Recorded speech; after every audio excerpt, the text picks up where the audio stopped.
आप सबको जय मसीह की। प्रभु यीशु मसीह के नाम में प्यार सलाम। मैं बिनी जॉन शास्त्री दिल्ली से, और मैं इस वक्त परमेश्वर का धन्यवाद करता हूं कि आप सबके साथ मिल कर के प्रभु ने ये अवसर दिया था कि परमेश्वर के उस वचन पर कुछ मनन कर सके, कुछ शेयर कर सकें। अजी जो इन दिनों हम बहुत मुश्किल के दौर से गुजर रहे हैं, बहुत सारी मुश्किलें पूरी दुनिया के सामने हैं। हम लोग अपने अपने घरों में जबकि हैं यहाँ पर, तो हम लोगों को भी बड़ी मुश्किल का सामना करना पड़ रहा है, लेकिन फिर भी प्रभु के अनुग्रह से हम लोग बिल्कुल सुरक्षित हैं, अच्छे हैं, भले चंगे हैं। प्रभु का धन्यवाद। और आज के दिन के लिए हम धन्यवाद करना चाहते हैं, इसलिए क्योंकि हम सब प्रभु को स्मरण कर रहे हैं कि प्रभु हमारे जीवन में कुछ करे और हमें वो समझ, वो बुद्धि, वो ज्ञान प्रदान करे जिसके द्वारा हम लोग परमेश्वर की उपस्थिति में बने रह सकें और परमेश्वर के द्वारा हम जयवंत हो सकें और तमाम परिस्थितियों पर हम जय पाएं। हम धन्यवाद करना चाहते हैं प्रभु का कि उसने हमें अवसर दिया कि हम एक बार फिर से आज के दिन में इस संध्या काल में परमेश्वर की उपस्थिति में आएं और परमेश्वर को वो महिमा दें जिस महिमा के योग्य वो है।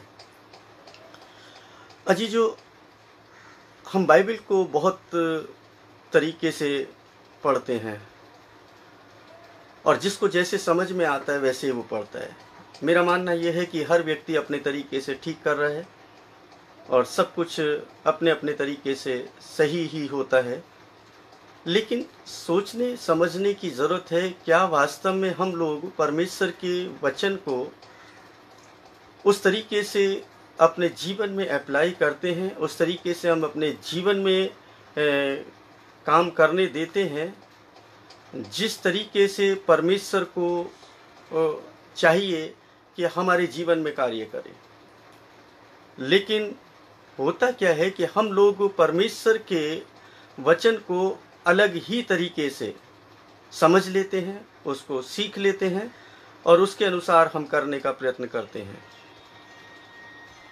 अजी जो बहुत सारी बातों को सीखने की ज़रूरत नहीं है, हम अगर कुछ बातों को सीख लें तो हमारा जीवन परिवर्तित हो सकता है। हमारे जीवन में बहुत सारी क्रियाएं वो हो सकती हैं जिनके विषय में हम सोचते भी नहीं। अजी जो एक बात और मैं आपको बताना चाहता हूं कि हम दो तरीके की चीज़ें देखते हैं, या तो हम कड़वी खाएं या मीठी खाएं।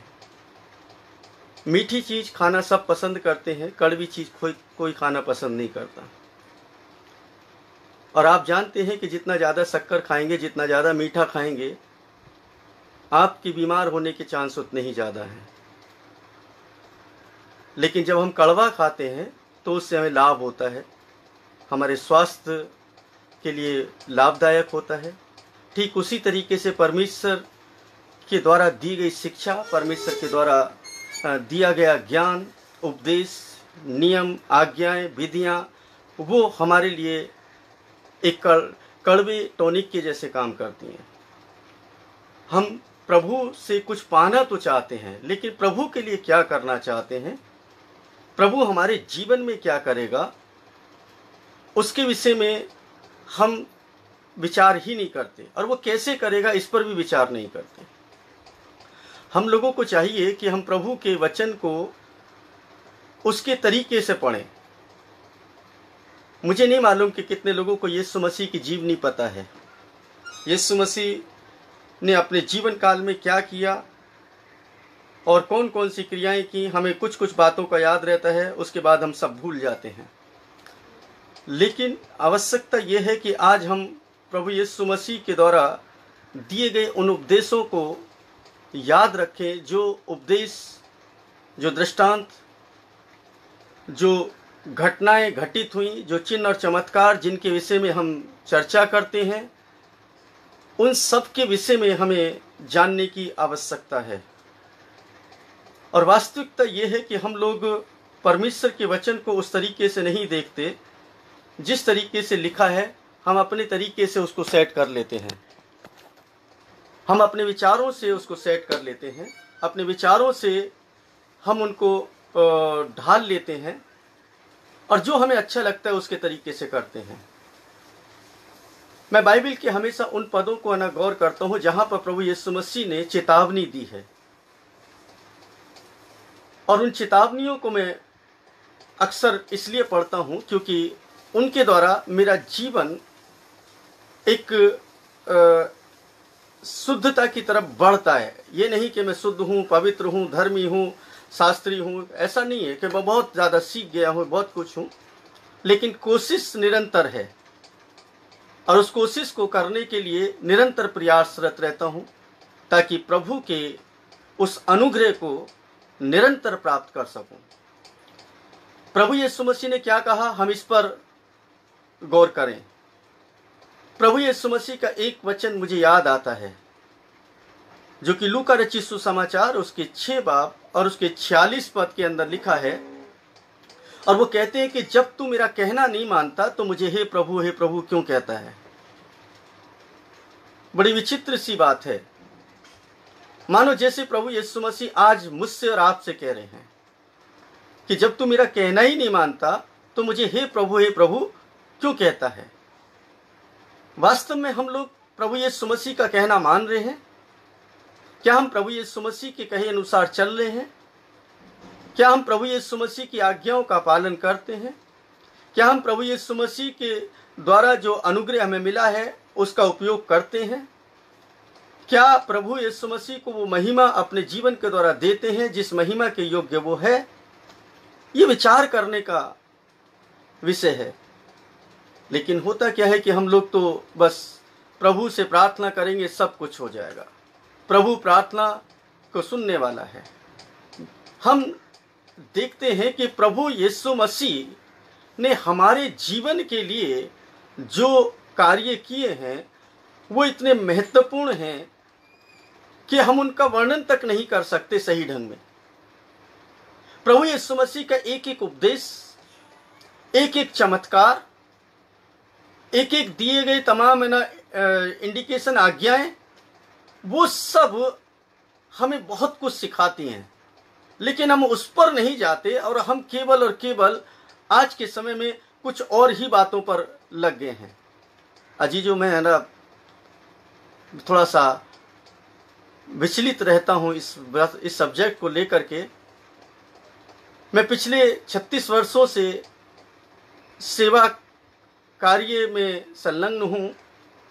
प्रयत्न कर रहा हूँ कि किसी भी तरीके से प्रभु यीशु मसीह का नाम ऊंचा हो जाए। मैं कर रहा हूँ या कर चुका हूँ ऐसा नहीं है। इन 36 वर्षों में बहुत कुछ देखा और प्रभु यीशु मसीह के बहुत सारे सेवकों को देखा, बहुत सारे जो विश्वासी हैं उनको देखा, बहुत सारे परिवारों को देखा। लेकिन जब निचोड़ निकल कर के आता है तो मैं एक चीज को देखता हूं, एक बात को पाता हूं कि बहुत कम लोग हैं जो प्रभु यीशु मसीह के कहे अनुसार चल रहे हैं। अगर हम उसका कुछ भाग भी चल लें तो ये हमारे लिए बहुत सौभाग्य की बात हो जाएगी। हमारा जीवन परिवर्तित हो सकता है। प्रभु यीशु मसीह के अनुसार अपने जीवन को चलाना, यही हमारी धार्मिकता है, यही हमारा जीवन है, यही हमारी सामर्थ्य है, यही हमारा जीवन में वो उन्नति पाने का मार्ग है। लेकिन हम किस तरीके से चलते हैं नहीं मालूम। मेरे अजीजों, इस संसार के अंदर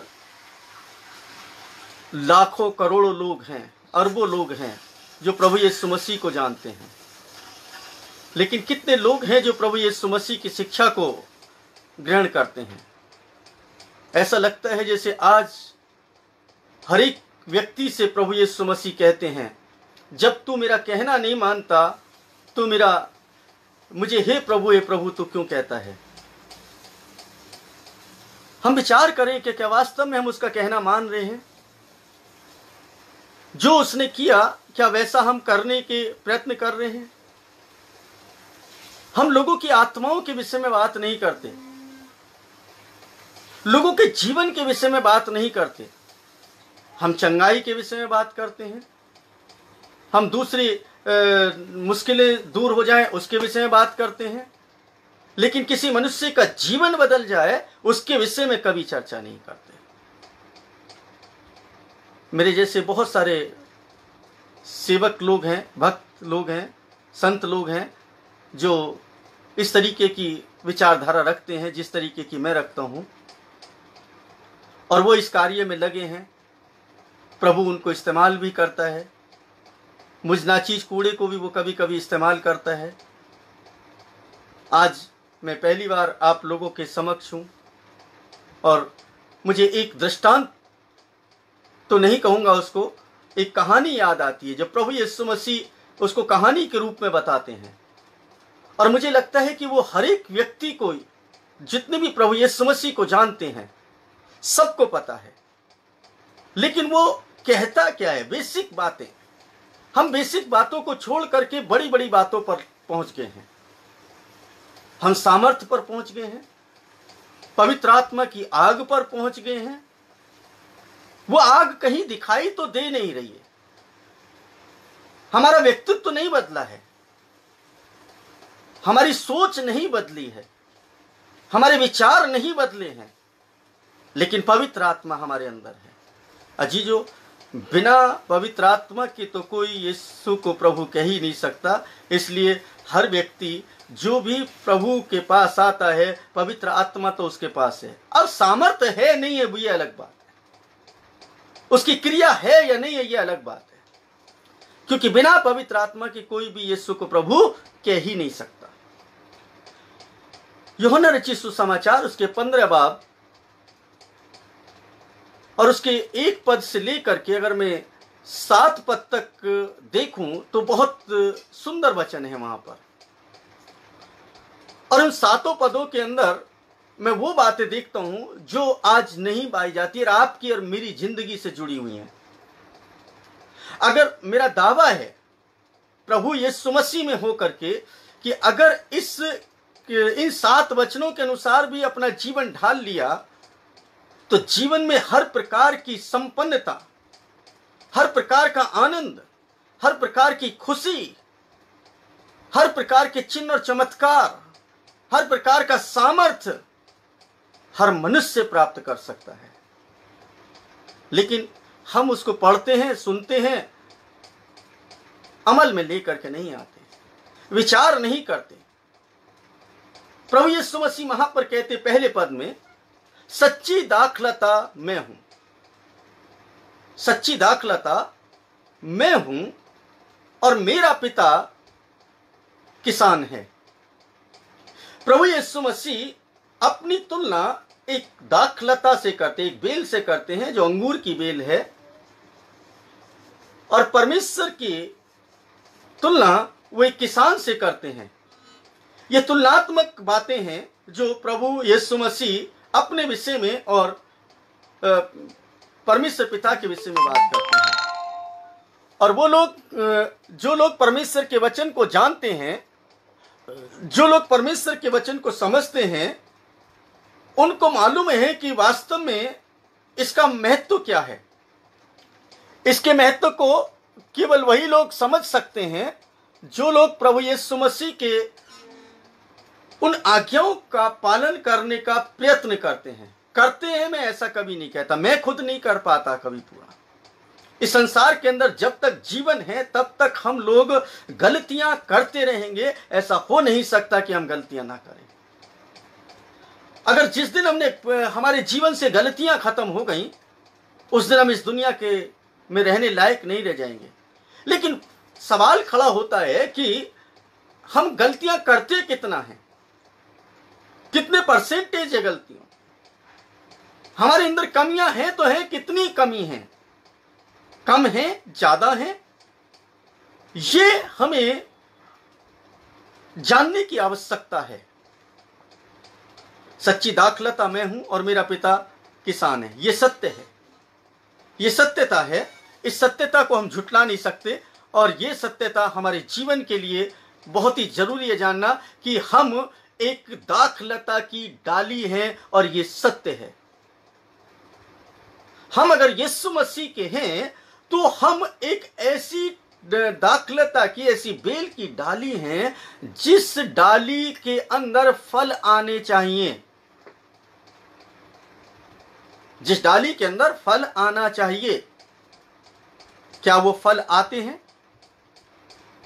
वो दूसरे पद में कहते हैं, जो डाली मुझ में है और नहीं फलती वह उसे काट डालता है, और जो फलती है उसे वह छांटता है ताकि और फले।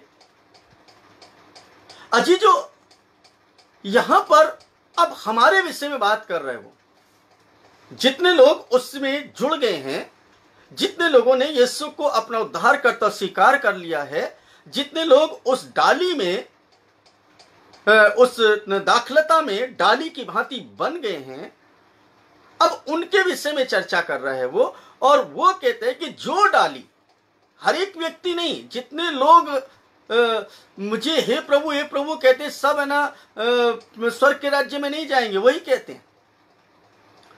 कहते हैं कि जब तू मेरा कहना नहीं मानता तो मुझे हे प्रभु क्यों कहता है। तो यहां पर वो कहते हैं जो डाली, बहुत ही गंभीर शब्द है ये, जो डाली मुझ में है और नहीं फलती वह उसे क्या करता है? काट डालता है। जो डाली मुझ में है और नहीं फलती उसको क्या करता है? वो काट डालता है। और जो फलती है उसको वो क्या करता है? छांटता है ताकि और फले। अब सवाल खड़ा होता है कि डाली में फल आएगा तो फल कैसा आएगा? जिस डाली से जुड़े हैं, जिस दाखलता से जुड़ा है, उसी का तो फल आएगा। अब मनुष्य के कर्म जो हैं वो फल हैं उसके। जो कर्म कर रहा है वो उसके जीवन से, जीवन रूपी पेड़ के फल निकल करके आ रहे हैं। जो वो बोलता है, जो वो सोचता है, जो वो करता है, वो सब वो फलों के जैसे हैं। अब फलों से पहचान लेते हैं हम कि ये कौन सा पेड़ है। बाइबल बताती है कि यीशु मसीह ने कहा कि फलों से तुम पहचान लोगे कि वो कौन है। अब हमारे अंदर कौन से फल हैं? अगर हम कहते हैं कि हम यीशु मसीह में बने हुए हैं, डाली हैं हम, और हमारे अंदर फल आता है, तो आपको बता दें कि दो क्रियाएं होती हैं यहां पर। नंबर 1, काटना और छांटना। जो काटना है उसमें भी काटा जाता है, और जो छटाई होती है उसमें भी काटा जाता है। दुख और तकलीफ तो दोनों ही तरफ से आनी होती है। उस पेड़ को, उस डाली को कष्ट तो दोनों को झेलना पड़ेगा, चाहे वो काटा जाए चाहे वो छांटा जाए। लेकिन दोनों में अंतर जरूर होता है। अंतर क्या है कि अगर काटा जाएगा तो बेरहमी से, और छांटा जाएगा तो बड़े प्यार से। उसको हाथ से प्यार से पकड़ करके छांटा जाता है, और उसके बाद वो फलवंत होती है। ठीक उसी तरीके से हमारे जीवन के अंदर जब दुख आए, मुसीबत आए, परेशानी आए, चिंताएं आए, बीमारियां आए, उलझने आए, तो समझ लें कि हमारी या तो कटाई हो रही है या छटाई हो रही है। अगर कटाई हो रही है तो बड़ी बेरहमी से के साथ कि हमारी प्रार्थनाओं का उत्तर नहीं मिलेगा, हम जिस तरीके से जीना चाहते हैं उस तरीके से जी नहीं पाएंगे, शांति हमसे दूर हो जाएगी, चिंता हमारे अंदर आ जाएगी, डर हमारे अंदर आ जाएगा। और अगर छटाई हो रही है तो सबसे पहले अद्भुत शांति आ जाएगी, क्योंकि यीशु आपके अंदर होगा।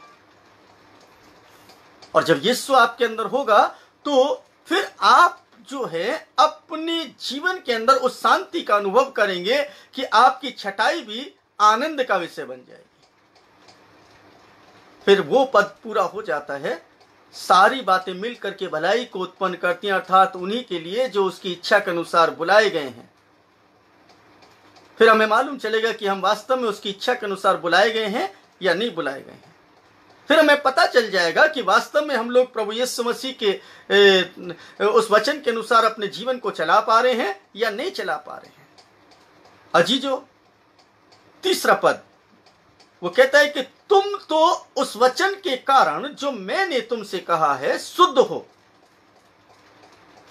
बहुत ही महत्वपूर्ण बात है। बहुत सारे लोग है ना इस गलतफहमी में रहते हैं कि अब तो हमने प्रभु यीशु मसीह का वचन सुन लिया, अब तो हम शुद्ध हो गए, पवित्र हो गए, अब तो कोई जरूरत नहीं है।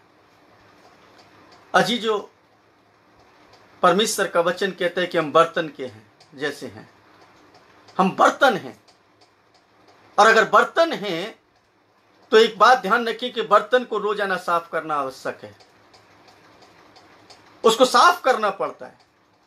वचन से केवल हम उस रोज शुद्ध और पवित्र हुए मन से और विचारों से जिस दिन हमने यीशु मसीह को जाना। क्या उसके बाद हमारे जहन के अंदर कोई गंदगी नहीं आई? क्या उसके बाद हमारे जहन के अंदर कोई बुरी बात नहीं आई? क्या उसके बाद हमने कोई गलत काम नहीं किया? क्या झूठ नहीं बोला? क्या गुस्सा नहीं किया? क्या लालच नहीं रखा? क्या ईर्ष्या नहीं रखी? क्या द्वेष नहीं रखा?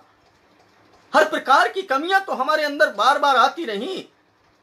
तो इसका मतलब है कि वचन से हमें शुद्ध रोजाना होने की आवश्यकता है। हर प्रतिदिन हमें शुद्धता की जरूरत है। प्रतिदिन उस यीशु की जरूरत है। वचन कौन है? यीशु मसीह। तो यीशु मसीह की हमें रोजाना जरूरत है। डेली नीड है हमारी। और अगर हम उसमें बने हुए नहीं हैं तो व्यर्थ है हमारी भक्ति, व्यर्थ है हमारा प्रभु का नाम लेना। वो फिर हमसे एक ही बात कहेगा, जब तुम मेरा कहना नहीं मानते तो मुझे हे प्रभु क्यों कहते हो भाई? समझ लो। मेरे एक बहुत अच्छे प्रिय है ना भाई हैं, आमोद सिंह। वो जब है ना बोलते हैं तो बहुत बिल्कुल स्पष्ट बोलते हैं, भैया समझ लो। वास्तव में हमें समझने की जरूरत है। और मेरे कई मित्र हैं जो इस तरीके की विचारधारा रखते हैं और इस तरीके से वो बोलते हैं और इस तरीके से वो प्रचार करते हैं। परमेश्वर के वचन को उस तरीके से रखते हैं जिस तरीके से रखना चाहिए। ये नहीं कि प्रभु आपको ये देगा, प्रभु आपको ऐसा करेगा, प्रभु आपके साथ चिन्ह चमत्कार करेगा, प्रभु आपके जीवन को बदलेगा, ये सिखाने की जरूरत है। चिन्ह चमत्कार तो अपने आप होते चले जाएंगे। आपका जीवन बदल गया, मेरा जीवन बदल गया तो सब कुछ बदल गया। तो शुद्धिकरण जो है वो हमारे मन का, हमारे विचारों का, वो प्रतिदिन का है। उस वचन के कारण शुद्ध होना आवश्यक है। तो हमें उसका कहना मानना चाहिए। प्रतिदिन हमें शुद्ध होना है अपने आप को। और जब तक हम प्रतिदिन शुद्ध नहीं होंगे तब तक व्यर्थ है। उसके बाद चौथा पद कहता है, तुम मुझ में बने रहो और मैं तुम में। जैसे डाली यदि दाखलता में बनी न रहे तो अपने आप से नहीं फल सकती, वैसे ही तुम भी यदि मुझ में बने न रहे तो अपने आप से नहीं फल सकते। अजीजो, हमें किसमें बने रहना है? प्रभु यीशु मसीह में। दाखलता कौन है? यीशु मसीह। और अगर ये डाली उसमें बनी ना रहे तो क्या होगा? हम फलवंत होंगे, हमारे अंदर फल आएगा, हमारे जीवन के अंदर फल दिखाई देंगे। बहुत सारे लोगों को देखता हूं कि प्रभु यीशु मसीह का नाम लेते हैं, प्रभु यीशु मसीह के नाम में ओ प्रभु ऐसा है, प्रभु ये करेगा, प्रभु ये करेगा, लेकिन प्रार्थनाएं करते रहते और उनकी प्रार्थना नहीं सुनी जाती। जानते हैं क्यों नहीं सुनी जाती? उसका कारण है क्योंकि वो प्रभु यीशु मसीह में बने नहीं रहते। इसलिए उनके जीवन के अंदर तमाम है ना वो दुख और परेशानियां होती हैं।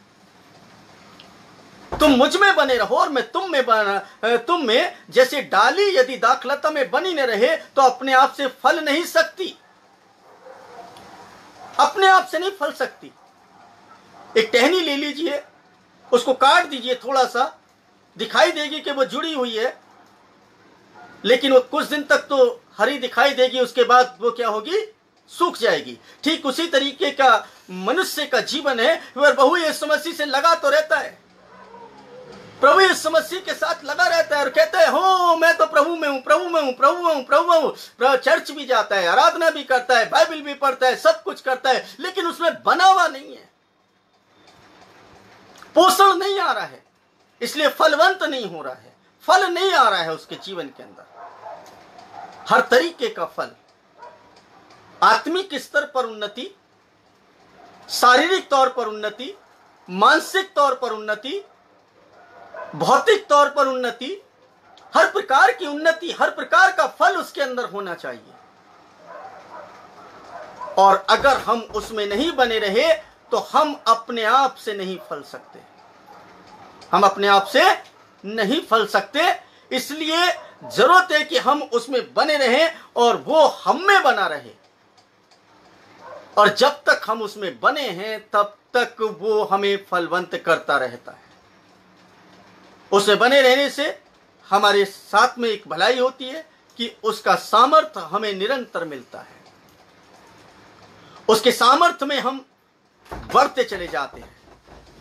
उसका 5वां पद कहता है, जो बहुत ही महत्वपूर्ण है। 5वें पद में अगर आप देखें तो वो कहते हैं कि मैं दाखलता हूं, तुम डालियां हो। मैं दाखलता हूं, तुम डालियां हो। जो मुझ में बना रहता है और मैं उसमें, वह बहुत फल फलता है।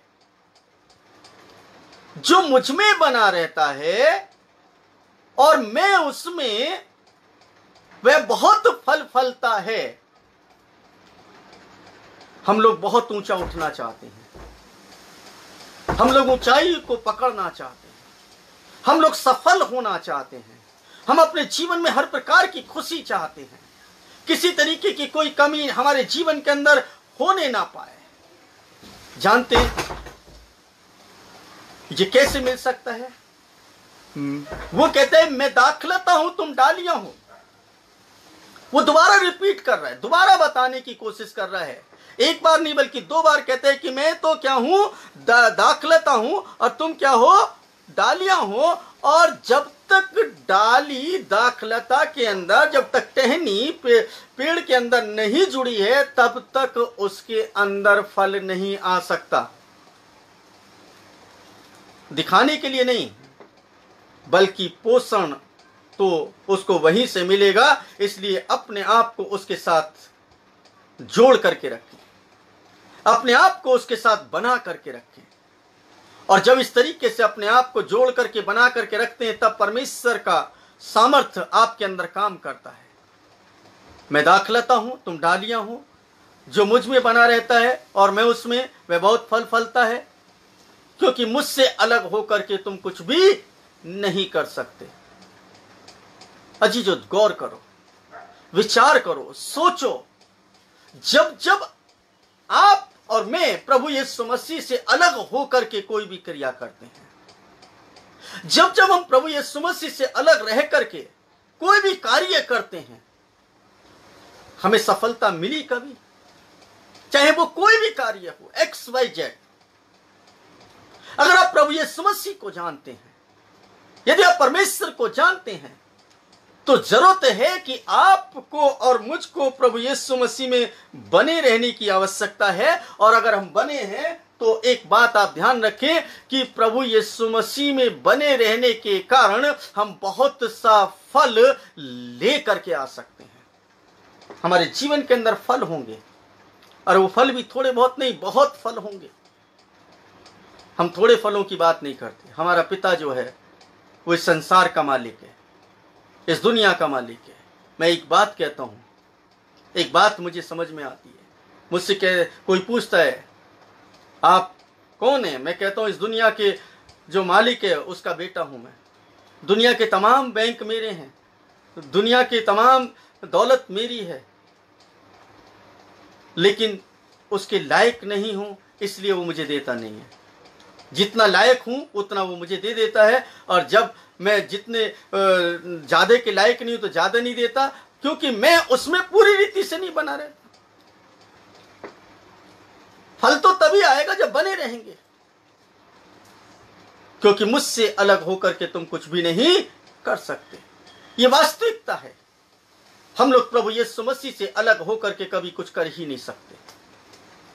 अगर आप प्रभु यीशु मसीह को जान गए हैं तो ये अवश्य जान लें कि आप अपने जीवन में सफलता को अगर देखना चाहते हैं, सफलता को अगर पाना चाहते हैं, तो आपको उसमें बने रहना पड़ेगा और उसमें बने रह करके ही तमाम क्रियाएं करनी पड़ेंगी, क्योंकि उससे अलग होकर के हम कुछ भी नहीं कर सकते। मुझे नहीं लगता कि किसी ने भी आज तक उससे अलग होकर के कोई कार्य कर पाया हो। प्रभु का नाम लेता रहे और कहता रहे कि मैं प्रभु में हूँ, प्रभु में हूँ, और प्रभु मुझे है ना बहुत आशीष करेगा, आशीषित कर रहा है, आशीष दे रहा है, आशीष दे रहा है। और मैं जब है ना उनके जीवन को देखता हूँ तो मुझे मालूम चलता है कि आशीष तो कहीं नजर ही नहीं आती है। आशीष का मतलब क्या होता है ये मुझे समझ में ही नहीं आता है। परमेश्वर की सबसे बड़ी आशीष जो है वो उस मनुष्य को जिसने उसको ना ग्रहण किया है उसके अंदर दी गई शांति है। अगर वो शांति आपके पास नहीं है तो फिर आप कुछ भी कार्य नहीं कर सकते। जब वो शांति आपके अंदर आती है तो हर क्रिया करने के लिए आप तैयार हो जाते हैं, हर क्रिया को आप कर सकते हैं, हर क्रिया आप करके सफलता को पा सकते हैं। और आपके जीवन के अंदर तमाम वो उत्तम आशीषें जिनकी आप चर्चा करते हैं, जिनकी आप बात करते हैं, जिनके विषय में सोचते हैं, जो अपने विचारों में लेकर के आते हैं, जो आपके मनोरथ हैं, वो सब पूरे हो जाते हैं। लेकिन फार्मूला है, जब तक आप सूत्र इस्तेमाल नहीं करेंगे तब तक कोई भी गणित का सवाल हल नहीं हो सकता। सफलता का भी एक सूत्र है, एक मंत्र है, उस मंत्र को याद कर लें। और वो मंत्र यही है कि यीशु मसीह दाखलता है और हम डालिए। अगर हम उसमें जुड़े हैं तो ही हम फल सकते हैं, अन्यथा वो हमसे कह रहा है, वो हमसे बोल रहा है लूका 6:46 में, जब तुम मेरा कहना नहीं मानते तो मुझे हे प्रभु क्यों कह रहे हो, क्यों बोलते हो। बोलने की आवश्यकता नहीं है। बिना व्यर्थ में तुम अपना समय गंवा रहे हो, क्योंकि उस दिन मैं कह दूंगा कि मैं तुम्हें नहीं जानता हूं। जब अंतिम न्याय का दिन आएगा तो उस दिन वो कह देगा कहना मैं तुम्हें नहीं जानता। मत्ती रचित सुसमाचार के अंदर ही हम पढ़ते हैं कि वहां पर लिखा है कि जितने लोग मुझसे हे प्रभु कहते हुए सब स्वर्ग के राज्य में प्रवेश नहीं करेंगे। आज क्या हम चंगाई के लिए प्रभु के पास में हैं, या धन दौलत के लिए प्रभु के पास में हैं, या बहुत सारी और चीजों के लिए प्रभु के पास में हैं? वास्तविकता तो ये होनी चाहिए, सत्यता ये होनी चाहिए, हमारे जीवन का उद्देश्य ये होना चाहिए कि जिस दिन हम इस दुनिया में नहीं रहे उस दिन हम कहां जाएंगे। मुझे और आपको इस दुनिया से जाना है। यीशु मसीह का आगमन बहुत करीब है, यीशु मसीह आने वाले हैं, और वो कब आ जाएं ये मुझे नहीं पता, आपको भी नहीं पता, ये तो वही जानता है। लेकिन उसके चिन्हातों को देखते हुए, उसके आगमन की उन बातों को देखते हुए जो पूरी हो रही हैं, उन भविष्यवाणियों को पूरी होते हुए देखते हैं तो मालूम चलता है कि यीशु मसीह का आगमन बहुत करीब है। इसलिए वो कह रहे हैं कि मैं दाखलता हूं, तुम डालियां हो, जो मुझ में बना रहता है और मैं उसमें, वह बहुत फल फलता है, क्योंकि मुझसे अलग होकर के तुम कुछ भी नहीं कर सकते। अजीजों, मैं आपको हमेशा एक बात ना कहता हूं और हमेशा एक ही बात ना सबको बोलता हूं कि आप एक बात को ध्यान में रखें कि अगर आप प्रभु यीशु मसीह में बने हैं तो प्रभु यीशु मसीह में ऐसे बने रहें ताकि आपके अंदर फल आए, लोग आपके अंदर फलों को देखने पाए। मुंह से कहने से फल नहीं आते। प्रेज़ द लॉर्ड, हालेलुया, ये सब करने से फल नहीं दिखाई देंगे। ये आपके जहन के अंदर, आपके मन के अंदर जो भर लिया है वो निकल करके आता है। हमारे अमाल जो हैं, हमारे जो कर्म हैं, वो हमारे फलों के भांति हैं। हम अपने कर्मों से पहचाने जाते हैं। हम कितनी दीनता दिखाते हैं लोगों के ऊपर, ये हमें पता है, बताने की आवश्यकता नहीं है। अगर हम दीनता दिखा रहे हैं तो हम प्रभु के लोग हैं। हम नम्रता दिखा रहे हैं तो प्रभु के लोग हैं। उसमें बने हुए हैं। अगर हमारे अंदर धार्मिकता की भूख और प्यास है तो हम प्रभु में बने हुए हैं। लेकिन हम कहां बने हुए हैं?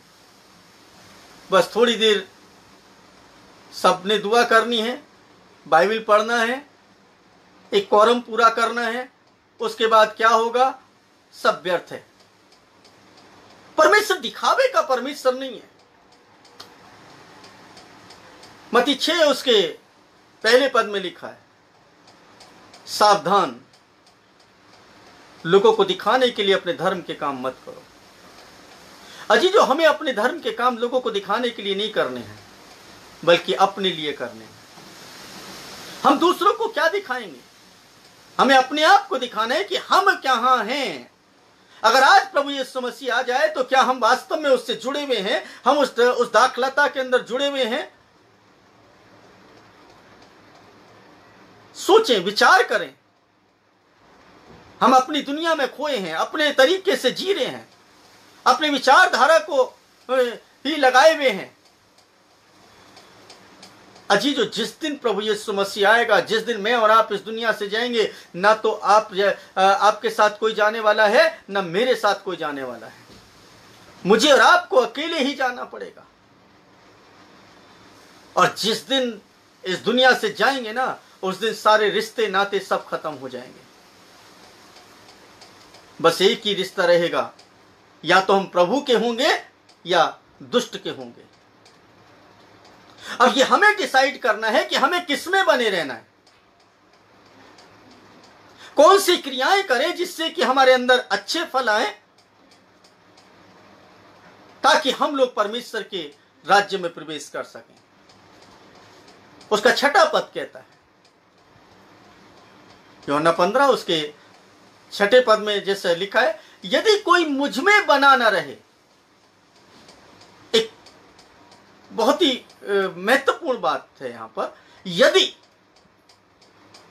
यदि कोई मुझ में बना न रहे तो वह डाली की नाई फेंक दिया जाता है।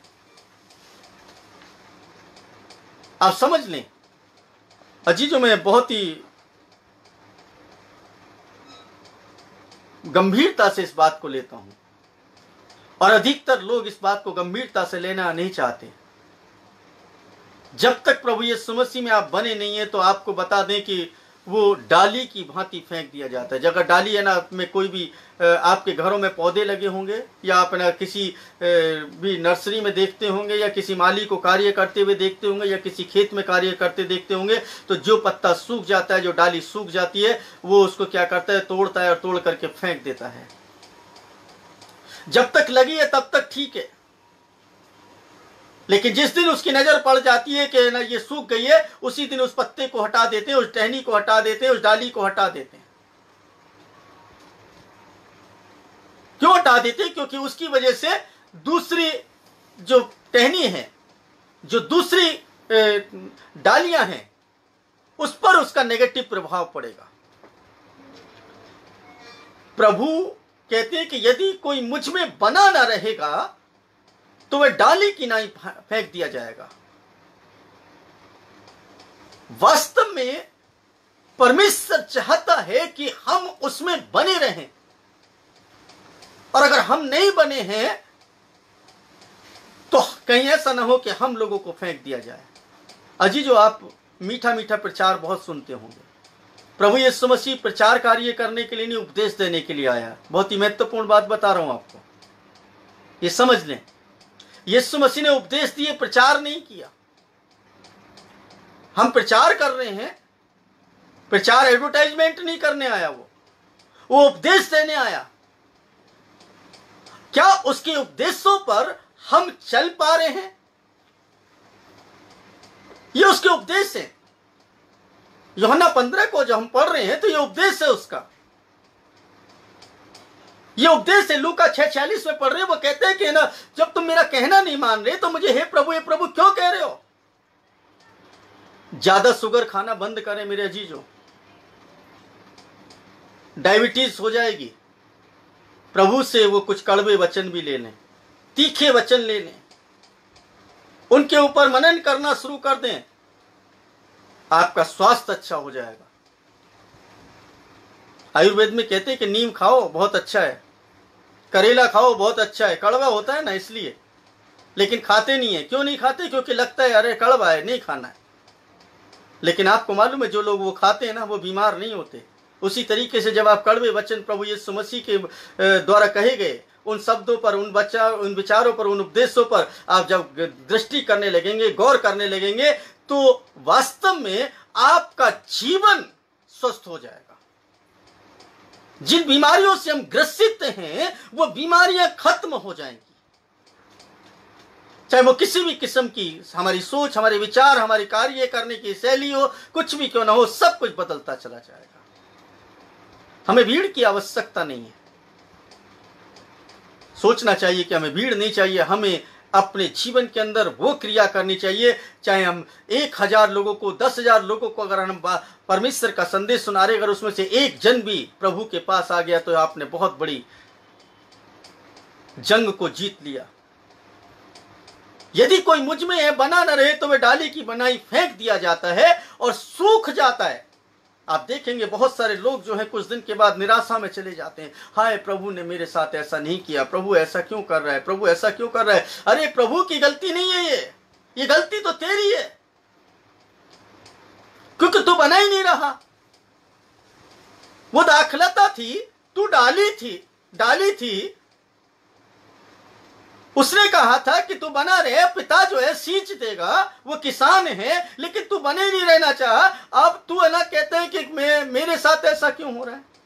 तो हो इसलिए रहा है भाई कि वास्तव में डाली जो है वो दाखलता में नहीं बनी रही। अगर बनी रहेगी तो वो फलवंत तो होगी, फलेगी। थोड़ी देर से फले लेकिन फलेगी। और लोग उन्हें बटोर करके आग में झोंक देते हैं और वे जल जाती हैं। फिर क्या है कि वो शैतान के हाथ में पड़ जाती हैं। इसका मतलब मैं यहां पर कुछ इस तरीके से समझता हूं, न्यू पर्सन न्यू व्यूज होते हैं, हर तरीके की विचारधारा के लोग हैं, लेकिन मैं समझता हूं कि जब है ना कोई शैतान के हाथ में पड़ गया तो वो जल जाने के लिए है, नरक की आग के लिए तैयार हो गया वो व्यक्ति। इसलिए शायद प्रकाशित वाक्य में प्रभु यीशु मसीह जब दर्शन देते हैं यूहन्ना को तो वो कहलवाते ना तू ठंडा है ना गर्म है, तू गुनगुना है, इसलिए मैं तुझे उगलने पर हूं। वास्तविकता यही है। आज के समय में लोग प्रभु यीशु मसीह के साथ नहीं है, प्रभु यीशु मसीह में बने नहीं हैं, जवान से बने हैं, दिल से नहीं बने, दिल से नहीं जुड़े हुए हैं। जिस दिन जुड़ जाएंगे उस दिन जीवन बदल जाएगा। अजीजों, मैं प्रभु यीशु मसीह में जिस दिन आया, मैंने जिस दिन प्रभु यीशु मसीह को जाना, आपको बता दूं उस दिन मैं अपना बहुत कुछ छोड़ करके आया था। अच्छा खासा व्यापार था, सब छोड़ छाड़ करके इसलिए आ गया क्योंकि मुझे एक ही दिन में, एक पल के अंदर वो शांति मिली थी जो शांति मुझे कहीं नहीं मिली। और उसके बाद प्रभु की सेवा के लिए निकल गया। और जब मैं पिछले दिनों को देखता हूं, मैं बहुत छोटे उम्र में, मैं 20 साल की उम्र में प्रभु की सेवा के लिए निकल गया। और आज 36 वर्षों से प्रभु की उस क्रिया को करने का प्रयत्न करता रहता हूं कि किसी भी तरीके से जो आनंद, जो खुशी मुझे मिली वो हर व्यक्ति को मिल जाए। हर व्यक्ति उस डाली में, उस दाखलता में वो डाली बन करके जुड़ जाए, उस शैतान के हाथ में ना पड़ जाए। कहीं ऐसा ना हो कि उसको बटोर करके वो क्या करे, आग में झोंक दे। अजीजों, आज जरूरत है कि हम लोग परमेश्वर के वचन को अच्छे से समझ लें, उसकी चेतावनियों को समझ लें, उसके उपदेश को समझ लें, हम अपने जीवन को धन्य बना लें।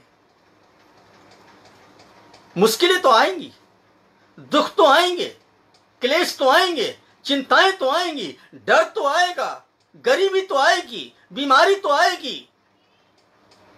क्या ये सब हमें प्रभु में बने रहने से रोक सकती हैं?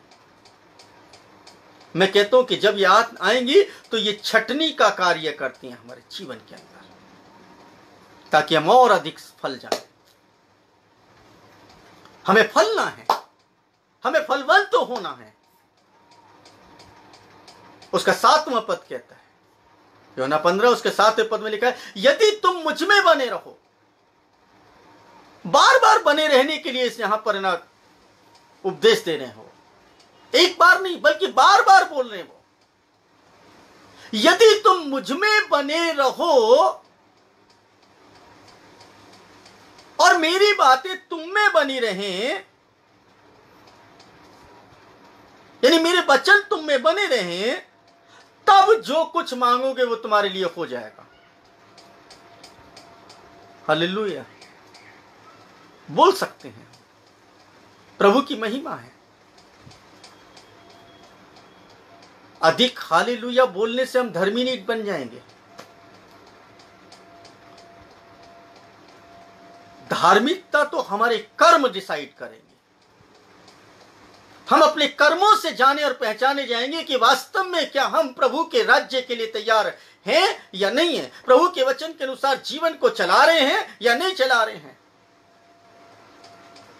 हम एक तरफ कहते हैं प्रभु में प्रभु में प्रभु में, और दूसरे प्रभु हमारे लिए सब कुछ करेगा, प्रभु हमारे लिए सब कुछ करेगा, प्रभु भला है, प्रभु भला है। ओ प्रभु में आप प्रार्थना करिए, पास्टर जी प्रार्थना करिए, भाई आप प्रार्थना करिए, बहन आप प्रार्थना करिए, मेरे जीवन में ये समस्या आ गई, और ना उसके बाद हम तुरंत गवाही दे देते हैं कि प्रभु ने मेरे लिए सब कुछ कर दिया, अच्छा कर दिया, अच्छा कर दिया। 2 दिन गुजरते नहीं फिर से उसी समस्या को लेकर के कहते हैं ओ मेरे साथ बड़ी मुश्किल की घड़ी चल रही है। अजी जो आप समझ लें कि प्रभु में विश्वास करने के बाद आपको अविश्वास में जीवन को नहीं जीना है। अगर उसमें बने हैं और उसके वचन हमारे अंदर बने हैं तो जो कुछ मांगेंगे वो मिल जाएगा।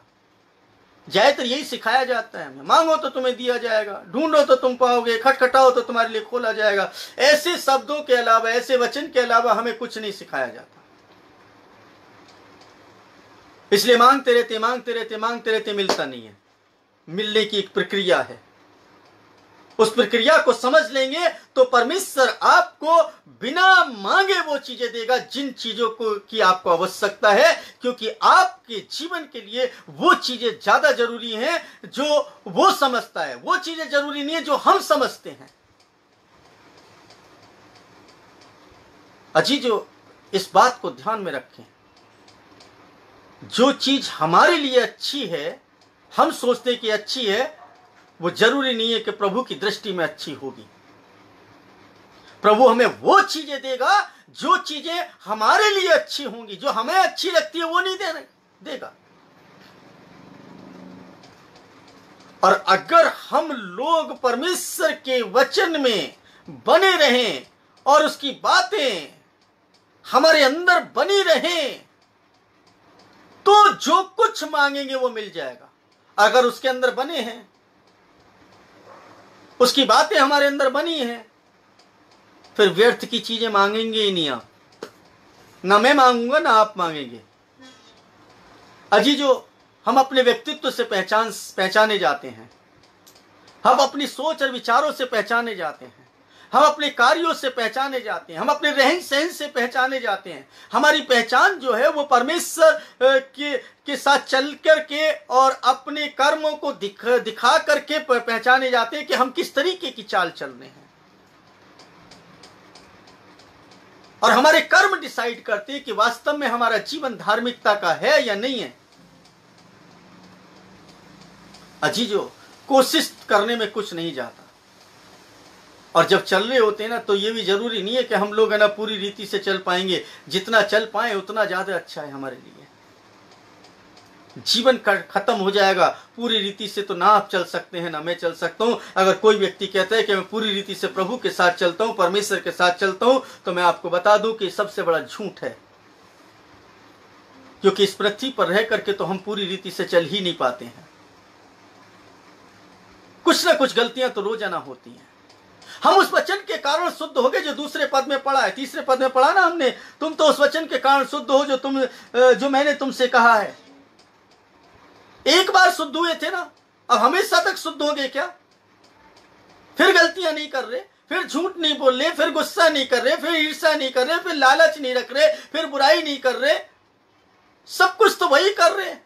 क्या बदला है? केवल एक चीज बदल दी हमने, और वो ये बदल दी कि पहले हम किसी और का नाम लेते थे, अब प्रभु का नाम ले रहे हैं। अजीजो, वो हमें बदलने चाहता है, हमारे जीवन को बदलना चाहता है, हमारी आत्मा को बदलना चाहता है, और वो चाहते हैं कि हमारे जीवन के अंदर वो क्रियाएं हों जिससे हमारा जीवन बदल जाए।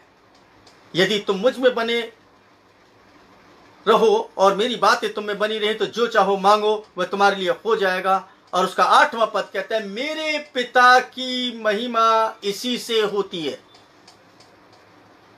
किसकी महिमा करने के लिए हम हैं? परमेश्वर की महिमा। हम उसमें बने रहें, जैसा वो है वैसा करें, जैसे उसकी चाल चलन था वैसा हमारा चाल चलन हो। वो नम्र था, हम नम्र बन जाएं। वो दीन था, हम दीन बन जाएं। वो सबसे प्रेम करता था, हम भी प्रेम करने लगे। वो बीमारों की देखभाल करता, हम भी बीमारों की देखभाल करें। वो अनाथ भूखों को खाना खिलाता था, हम भी खाना खिलाना शुरू कर दें।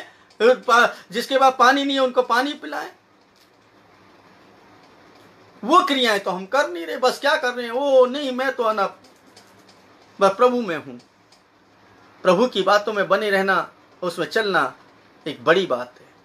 और जानते हैं, जब हम उसमें बन जाते हैं तो परमेश्वर की इच्छा के अनुसार जीवन को व्यतीत करने के द्वारा हमारे जीवन के अंदर खुशी आनंद आ रहा है।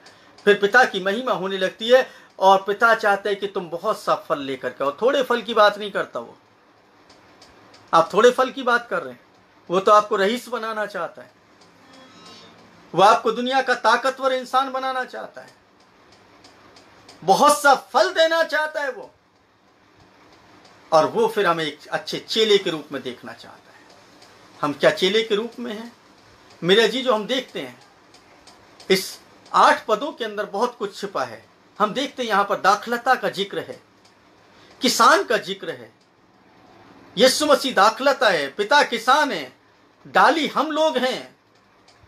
फिर वो कहते हैं काटना है और छांटना है, यानी कटनी भी हो सकती है और छटनी भी हो सकती है।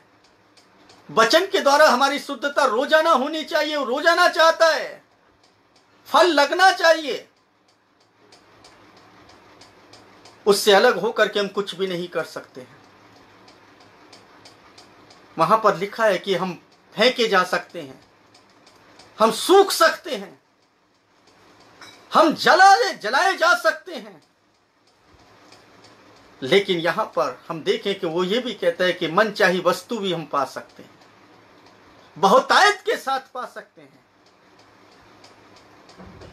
पिता की महिमा हम इसी के द्वारा कर सकते हैं। हमारे द्वारा पिता की महिमा हो सकती है। और सबसे बड़ी बात जो है, हम उसके चेले बन सकते हैं। अगर हम कहते हैं कि यीशु मसीह के चेले हैं, तो क्या चेले के अंदर वो गुण आ गए जो गुरु के अंदर थे? अगर वो गुण आ गए, खाली ना चंगाई की बात करते हैं तो वो गुण नहीं है। चंगाई तो ऐसी ही हो जाएगी मेरे अजीजों, भूल जाओ। दुष्ट आत्मा ऐसी ही निकल जाएंगी। मैंने अपने जीवन के अंदर, अपनी सेवा काल में जो प्रभु ने मुझे करने के लिए सौंपी, मैंने कितने बार प्रभु के अनुग्रह को, प्रभु के सामर्थ्य को बच्चों के द्वारा होते हुए देखा है। बहुत सारे लोग सोचते थे, अरे बिनी जॉन दुआ करेंगे तो शायद ना चंगाई मिल जाएगी। चंगाई का सामर्थ्य है उनके हाथों में। बड़ा दुख होता था। मेरे अंदर चंगाई का सामर्थ्य, मैं हाथ रखूंगा चंगाई हो जाएंगे। मुझे तो इस बात पर दुख होने लगा। उसके बाद मैंने बच्चों को इस्तेमाल करने के लिए आगे किया। किसी भी बच्चे को बोला इस दुष्ट आत्मा के लिए प्रार्थना करो, दुष्ट आत्मा अपने आप निकल जाए। मेरे और आपके द्वारा कुछ नहीं होता है, वो प्रभु यीशु मसीह के द्वारा होता है। यीशु आपके द्वारा निकलवाएगा, वो हमें इंस्ट्रूमेंट बनाएगा, लेकिन निकलेगा तो यीशु मसीह के नाम से। मुश्किल तो यीशु मसीह के नाम से दूर होगी। मुझे और आपको तो इतना दीन होना है, इतना नम्र होना है, इतना हलीम होना है कि हमें प्रभु यीशु मसीह में बने रहना है, उसके वचन हम में बने रहें। तब वो हमसे एक सवाल नहीं करेगा कि तुम मुझे हे प्रभु क्यों कहते हो। मेरे अजीजों, आपके और मेरे लिए सबसे ज्यादा महत्वपूर्ण है कि मैं और आप प्रभु यीशु मसीह को अच्छे से जान लें, प्रभु यीशु मसीह के साथ अपने जीवन को चलाएं, प्रभु यीशु मसीह को अपने जीवन को समर्पित करें। हो सकता है तंगी हाली हो सकता है परेशानी हो सकता है बीमारी हो सकता है उलझने हो सकता है दुख में हो सकता है मुसीबतों का पहाड़ आपके सामने आ गया हो। घबराने की जरूरत नहीं है। यीशु मसीह को मालूम है कि आपकी किस चीज की आवश्यकता है, और आपके मांगने से पहले वो आपको दे देगा। लेकिन एक ही बात कहना चाहता है कि आप उसमें बने रहें। मैं जितनी जगह पर भी जाता हूं, मैं यही बातें सिखाने का प्रयत्न करता हूं, क्योंकि प्रभु इसी के द्वारा हमें जीवन दे सकता है, इसी के द्वारा हमें स्वर्ग में लेकर के जा सकता है। मैंने आधे से ज्यादा हिंदुस्तान घूमा है, जगह ब जगह सेवा दी, बस एक ही बात को समझ पाया हूं कि प्रभु यीशु मसीह में बने रहने के अलावा कोई भी काम अच्छा नहीं है। बहुत तरीके की सेवा की है, बहुत एक्साइटमेंट होकर के भी सेवा की है, हीलिंग क्रूसेड भी किए, सेमिनार्स लिए, हर तरीके की आराधना सभाएं चलाई। जैसा जैसा सीखते गए वैसे वैसे करते गए। लेकिन एक लंबे समय के बाद एक बात समझ में आई कि अगर यीशु मसीह में बने हुए नहीं है तो फल नहीं आ सकता। हम डाली की भांति काट करके फेंक दिए जाएंगे। अजीजों, आपका और मेरा उद्देश्य केवल एक होने पाए। अगर आप प्रभु यीशु मसीह के चेले बनना चाहते हैं, आप प्रभु यीशु मसीह के चेले अपने आप को कहते हैं, आप प्रभु यीशु मसीह के बेटे और बेटी अपने आप को कहते हैं, प्रभु यीशु मसीह के सेवक अपने आप को कहते हैं, तो अवश्य है कि आपको और मुझको भी उस दाखलता के अंदर जुड़े रहना पड़ेगा। मन से, विचारों से, सोच से, विवेक से, क्रियाओं से, हर प्रकार से उसमें जुड़े हुए होने का एहसास होना चाहिए।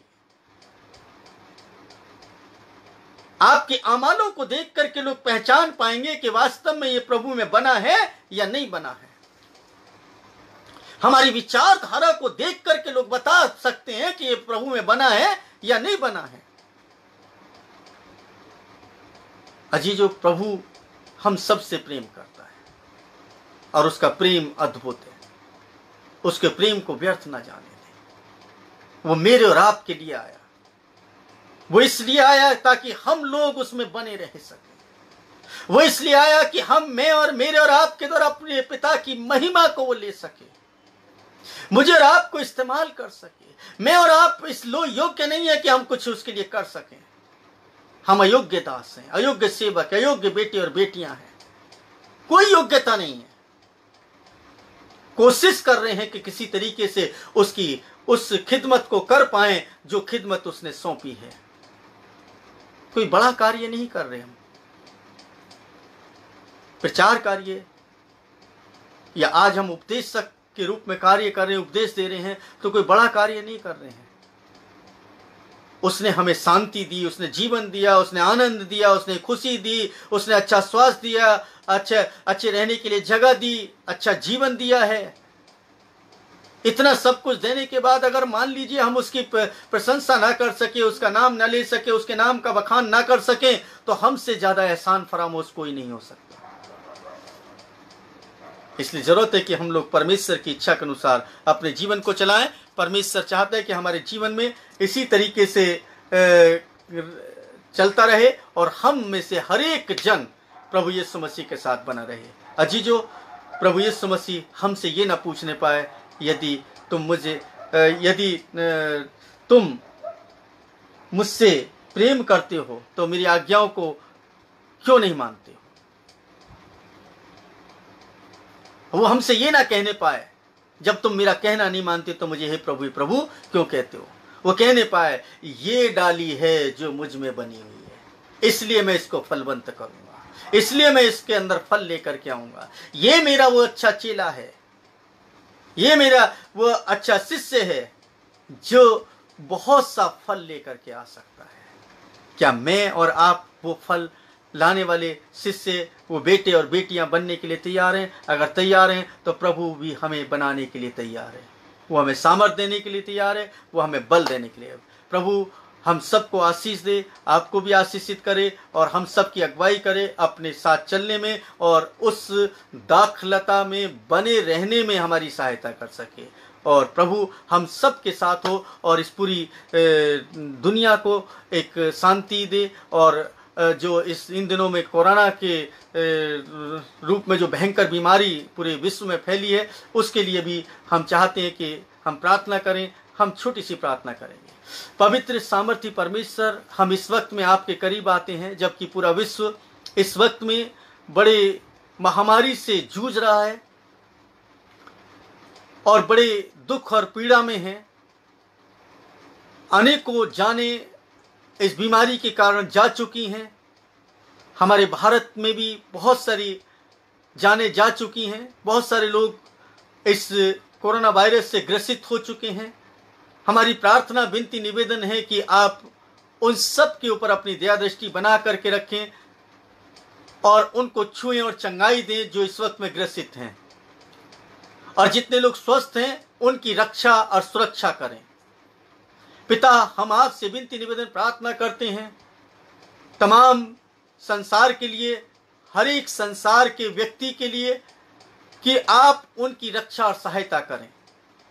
विशेष रूप से हम अपने देश के लिए प्रार्थना करते हैं, अपने राष्ट्रपति के लिए, प्रधानमंत्री के लिए, मंत्रियों के लिए, तमाम डॉक्टर्स के लिए, तमाम आर्मी के जवानों के लिए, पुलिस के लिए, तमाम पैरामेडिकल स्टाफ के लिए, तमाम और जो सरकारी कर्मचारी हैं उनके लिए, डॉक्टर्स के लिए, उन सब की भी सहायता करें, क्योंकि वो लोग बड़ी जोश के साथ में अपनी जान को जोखिम में डाल करके इस महामारी का मुकाबला कर रहे हैं। आप उनकी भी सहायता करें। सबको बड़ी आशीष दें, बड़ी बरकत दें, हमारे देश पर रहम करें और हमें भला चंगा करें। सारी महिमा आपको देते हैं, यीशु के नाम मांगते हैं, आमीन आमीन। प्रभु का धन्यवाद। आप सबको जय मसीह की।